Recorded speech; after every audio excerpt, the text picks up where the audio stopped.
So this is the part 2 of the bacterial cell wall. As you guys all know, the bacteria cell, we were in the previous video we discussed about the bacterial cell wall and the peptidoglycan structure. You can watch first video, then that one, then this one. Okay, so if we talk about the cell wall, so as you guys all know, cell wall is basically the outer covering, and bacterial cell wall is composed of the muramic acid. What is muramic acid? That is the basically the when two conjugated molecules join together, we are having the two conjugated molecules that we are calling as the muramic acid. So what were the two conjugated molecules in the bacterial cell wall? First one was the peptidoglycan, okay, and second one was the lipoglycan.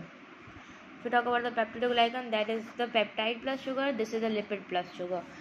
So as you guys all know, we are having the two type of bacteria, gram positive bacteria and gram negative.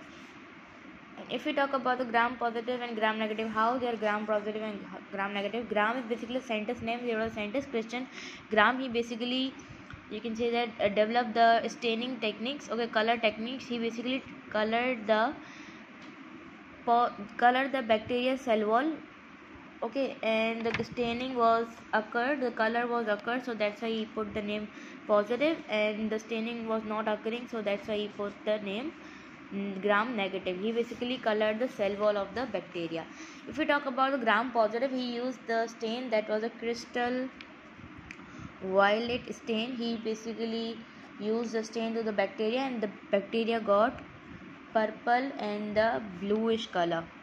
And he also used the same color to this, but this their cell wall was not colored, so that's why he put the name gram negative.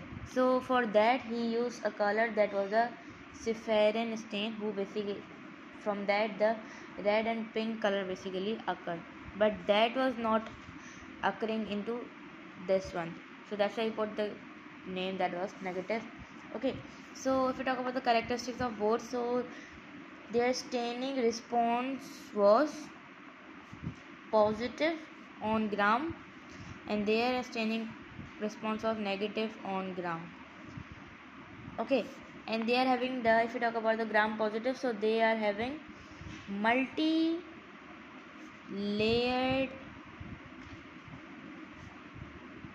thick peptidoglycan layer. Okay, peptidoglycan is a part of the cell wall, and they are having the thick multi-layer of the peptidoglycan, and they are having the thin layer of peptidoglycan. Okay, if we talk about there, so here we are having the teichoic acid. What is teichoic acid in this their cell wall? The teichoic acid is basically present. So teichoic acid is basically a fiber structure, okay, which help for the binding, moving, and here, okay, so that is the teichoic acid. Is a fiber structure, basically help for the binding. And if we talk about here, so here the teichoic acid is absent, okay. And if we talk about there, so here the outer membrane is basically absent in the outer membrane, and here the outer membrane is basically present. If we talk about the cell wall, so their cell wall is basically having the, you can see that their cell wall disruption through lysosome is very high due to the peptidoglycan, which means that if we talk about the lysozyme, as you guys all know, lysozyme basically their disruption, as you guys all know, lysozyme is basically enzyme which used for the to rupture the bacteria cell wall. So if we talk about the gram positive, so their disruption is basically high. Why? Because they are having the thick layer of the peptidoglycan, and their disruption of the bacteria cell wall is less because of the thin layer.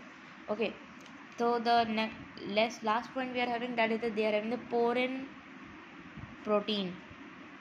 What is porin protein? Basically they are having the pores to molecule enter and move outside, but they are having their porin protein is absent, sorry, and they are present. So this is responsible for the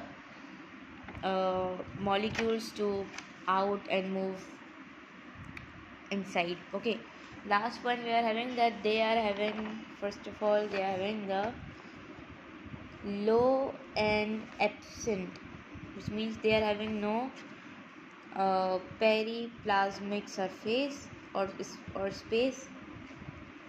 Okay, and here the periplasmic is present. Now with the help of the diagram I am explaining you guys all the things. Okay, so this, first of all, I am making the diagram of the, here we are talking about the gram positive. So this is the thick layer of the peptidoglycan. Okay, and here we are having the fiber like structure, which is basically the teichoic acid for use for the binding. Okay, and this is the this is the multi-layered peptidoglycan. Okay, and this was about the gram positive. If we talk about the gram negative, so they are having more features.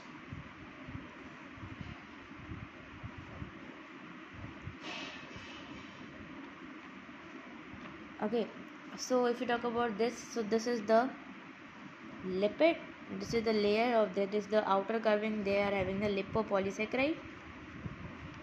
Okay, they are having both lipopolysaccharide and the peptidoglycan. Okay, but in gram positive, here we are only having the peptidoglycan.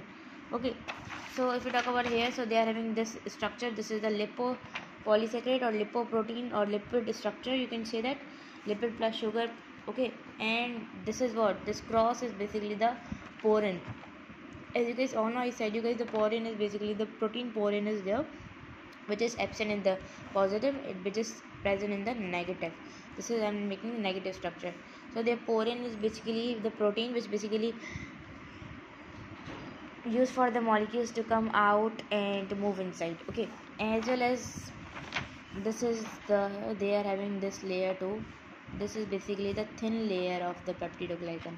This is the main difference. They are multi-layered of the peptidoglycan 1 2 3, and they are having only thin layer of the peptidoglycan. Okay, that's why we are calling that as the gram negative and staining purpose too. So this was about the gram positive and the negative. One more thing I want to tell you guys is that is the periplasmic structure. Okay, if we talk about the periplasmic structure of the negative, so that is basically this is the, for example, the outer covering, that is the lipoprotein. Okay, and here we are having the space, and here we are having the plasma membrane. So this space we are calling as the periplasmic space, and this space is basically only in the gram negative. If we talk about the gram positive structure, so this is like this: peptidoglycan, multi-layered. Okay, and they are having the plasma membrane. Between them there is no periplasmic space. Okay, they don't have periplasmic space, but unfortunately if they are having, so that will be very less sometime. Okay, but they are the basically having the periplasmic space. What is periplasmic? First of all, periplasmic basically site of enzyme, okay, to degrade the certain antibiotics. Okay, certain antibiotics. And gram positive negative only consists of the lipoprotein and the glycoprotein, and they consist of only the peptidoglycan. So this was about the gram positive and the negative, and about the cell wall and these all their cell wall. We have all discussed the things about their cell wall. So this was the part 2 of the bacteria cell wall. Okay, so in the next video we'll discuss about the third characteristics of the bacteria, that is the cell membrane.